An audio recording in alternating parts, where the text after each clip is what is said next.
Salam. Bugün bir pritçe eşittim. Zaman zaman toxunduğum bir mövzu var. Bugün bir de həmin o pritçanın işığında o mövzuya toxunmaq istəyirəm. Deməli, bir gün bir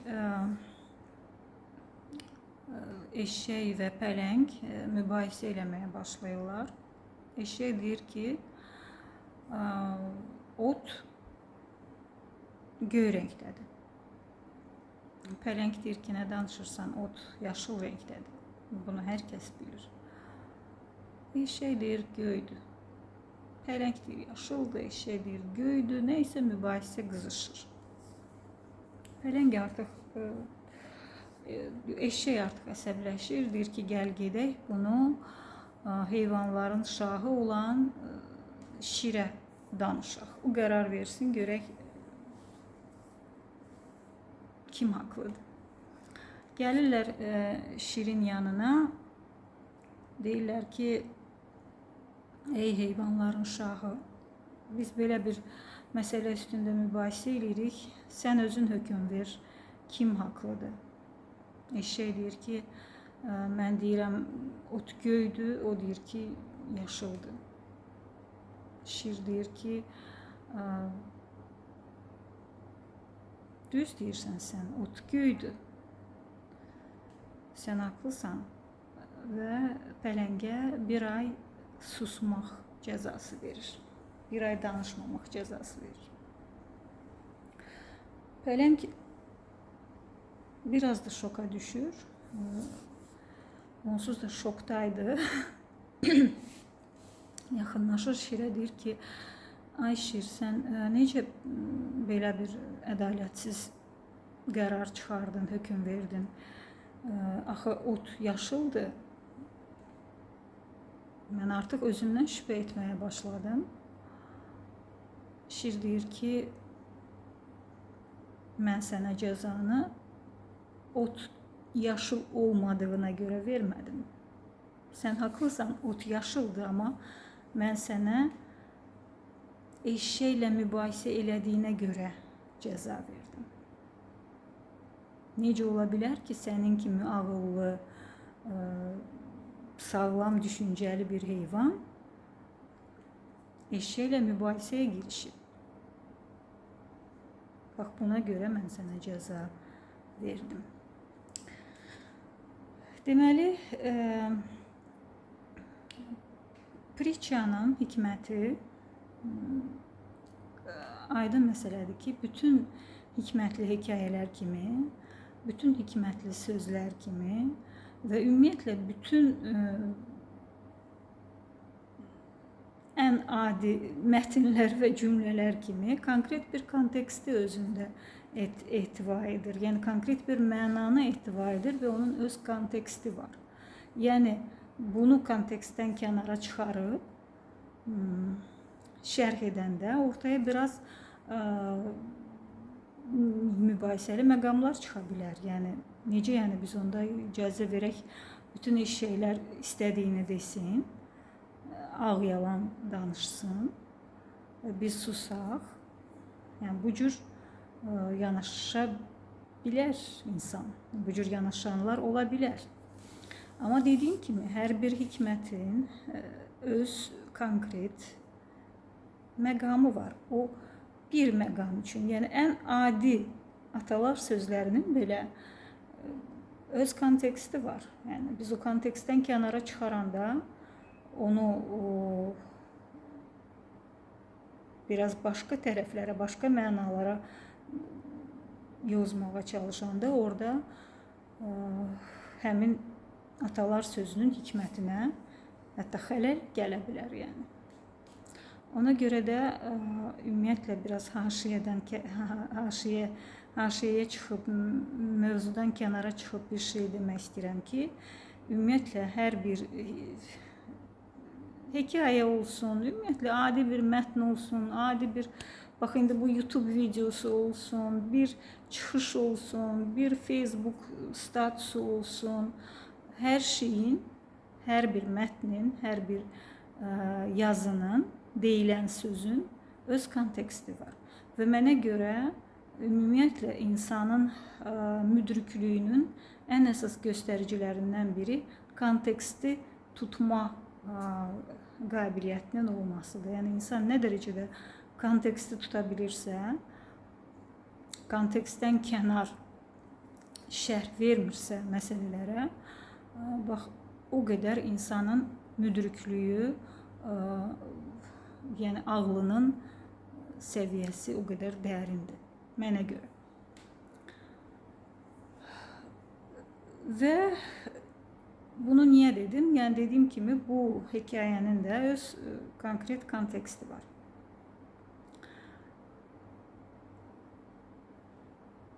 Söhbət nədən gedir? Vishvanandanın sözüdür deyəsən, deyir ki, cəhalət qışqıranda ağıllı susmalıdır.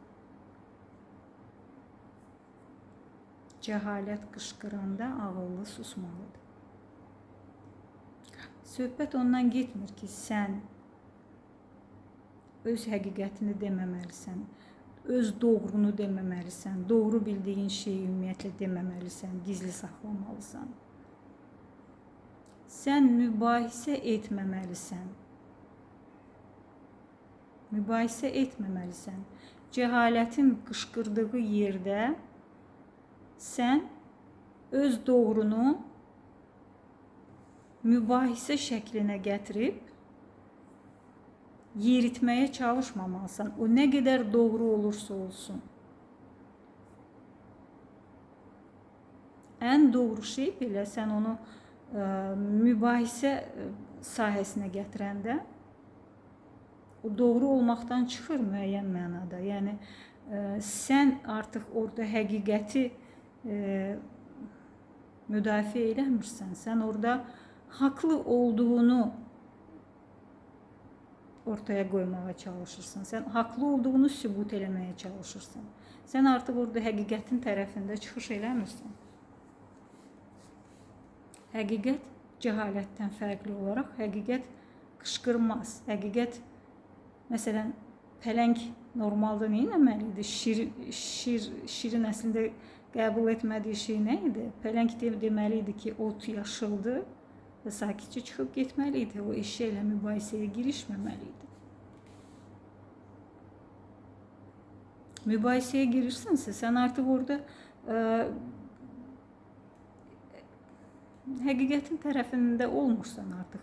Sən haqlı olduğunu sadəcə sübut eləməyə çalışırsan. Həqiqətinsə özünü sübut eləməyə ehtiyacı yoxdur. Həqiqət öz həqiqətliyi ilə artıq yansıyır bu həyata onsuz da.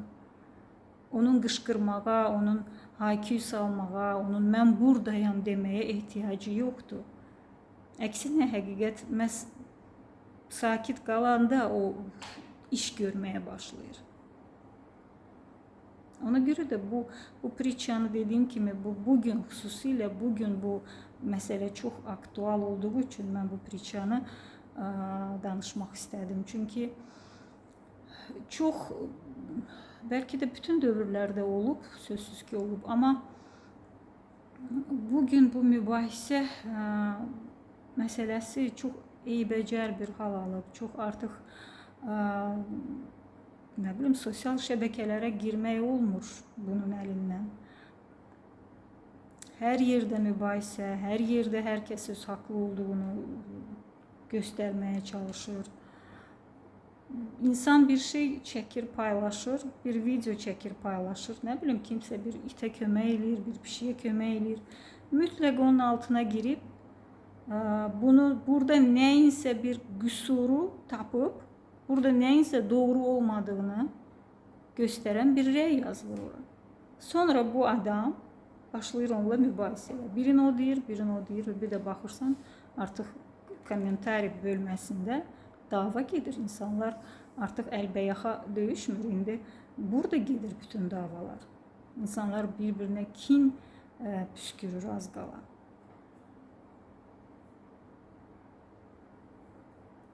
Nə qədər gözəl bir şey çəkirsən, istəyirsən çək, nə qədər gözəl bir şey yazırsan yaz, mütləq orada girib səninlə mübahisə eləməyə çalışan biri olur.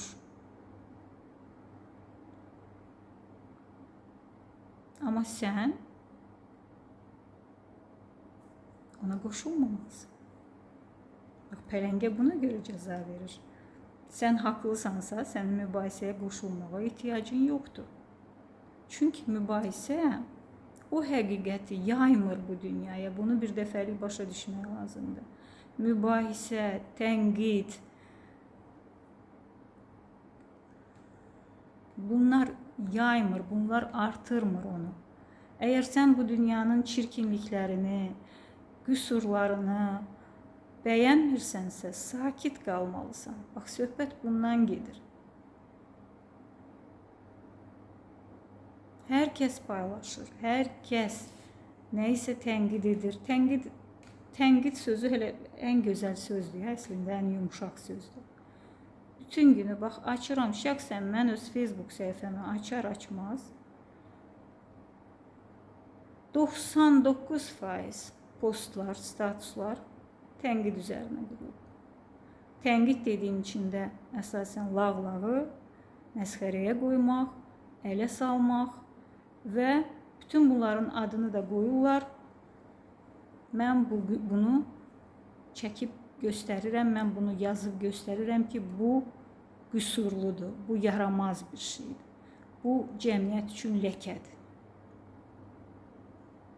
Amma sən bununla bu ləkəni azaltmırsan, əksini artırırsan. Hər zaman deməyə çalışdığım şey budur. Biz bununla o ləkəni artırırıq, əksini artırırıq. O ləkədirsə, o qüsurdursa, o həqiqətən pis bir şeydirsə, sənin onunla mübahisə münasibətinə girməyin əksinə onu inkişaf etdirir, ona daha da qol qanat verir. Bu belədir, bu enerji bu cür işləyir.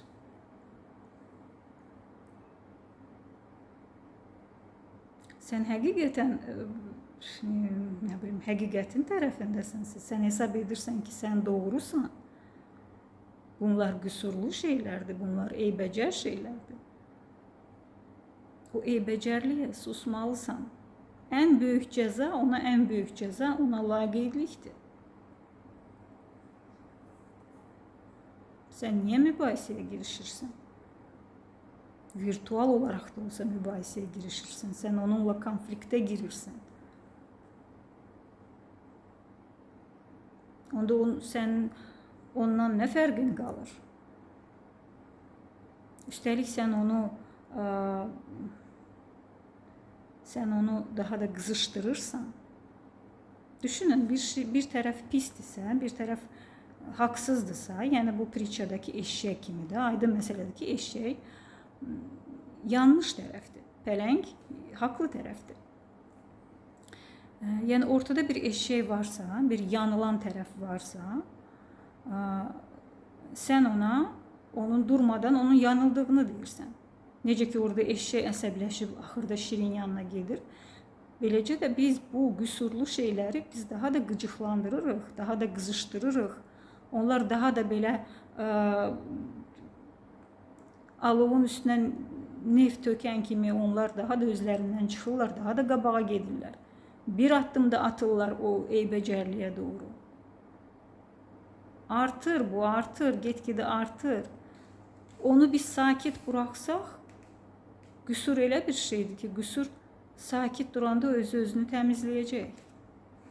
Pislik deyilən bir şey yoxdur. Əgər sən həqiqətsənsə, həqiqətin tərəfindəsənsə, sən bunu görməlisən ki, o öz yolunu keçməlidir, o öz inkişaf mərhələsini keçməlidir. Sən onu rahat burax, qoy o öz yolunu keçsin. Amma sən onunla konfliktə girirsən, onu daha da qızışdırırsan.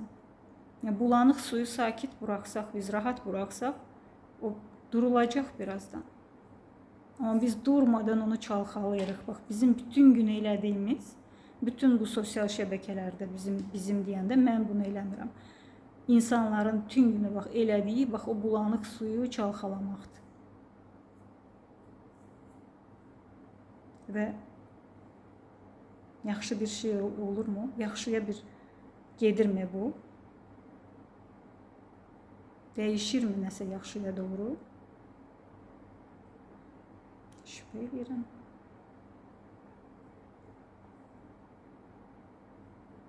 Yəni nə edək? Gözləyək eşşək nə deyir desin? Bəli, gözləyin. Cəhalət qışqıranda ağıllı susar. Əgər cəhalət qışqırırsa, sənə orada yer yoxdur. Sən imkan verməlisən, cəhalət özü sakitləşsin. Cəhalət sakitləşən bir şeydir. Eybəcərlik, qüsur, özü-özünü təmizləyən bir şeydir. Amma ona məkan vermək lazımdır. O özü-özü ilə tək qalmalıdır. Amma biz onu tək qoymuruq. Biz buradan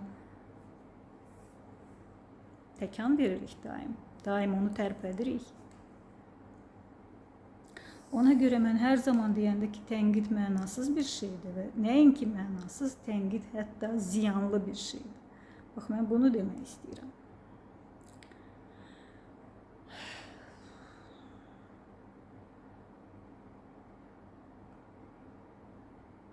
Hələ mən illər əvvəl,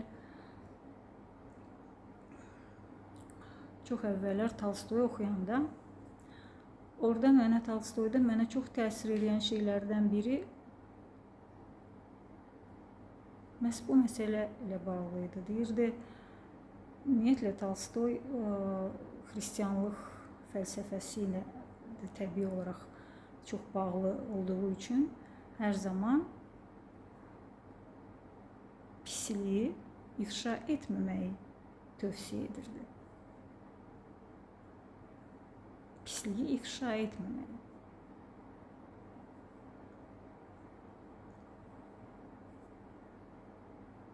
Hətta o hesab edirdi ki, cinayət xəbərləri və s. bunlar olmamalıdır. Yəni filan kəsi öldürdü, filan kəsi neynədi, neynəmədi. Bunları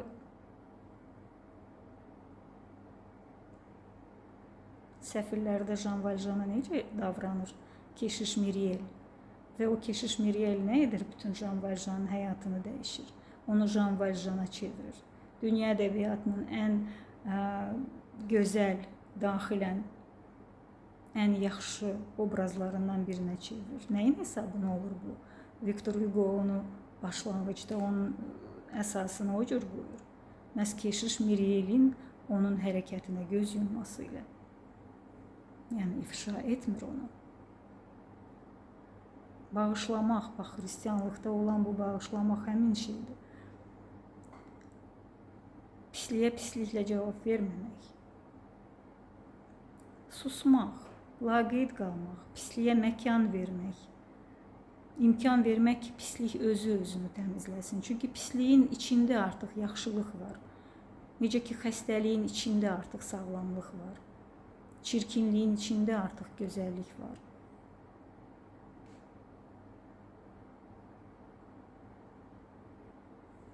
Yəni, təkrar qayıdıram. O məsələyə mən hər zaman tənqidin mənasız bir şey olduğunu deyirəm, amma tənqid sadəcə mənasız yox, tənqid həm də ziyanlı bir şeydir.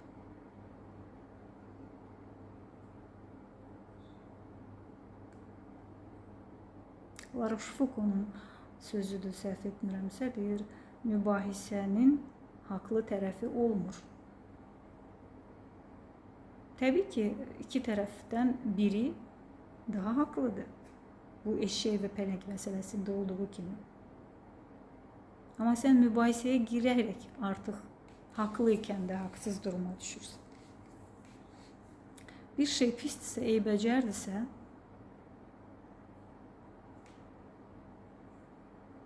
sən onu gözəlliyə çevirməyə çalış və bunu necə edə bilərsən? İlk növbədə ona laqeyd qalaraq, ona susaraq.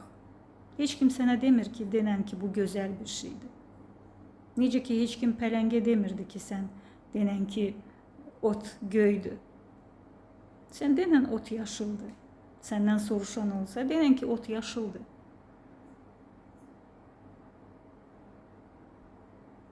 Amma sən niyə israr edirsən? Məncə biraz bura baxmaq lazımdır. Mən niyə israr eləyirəm? Mən niyə həqiqəti yeritməyə çalışıram? Burada məqam nədir? Burada hansı psixoloji məqam var? Yəni nə üçün mən bu qədər haqlı olduğumu göstərmək istəyirəm? Bəlkə mənim bütün bu davranışımın özündə bir haqsız tərəf var, haqsız olan bir şey var, bir qüsur var. Bəlkə mən bunu yəni biraz bura baxmalıyam, yəni.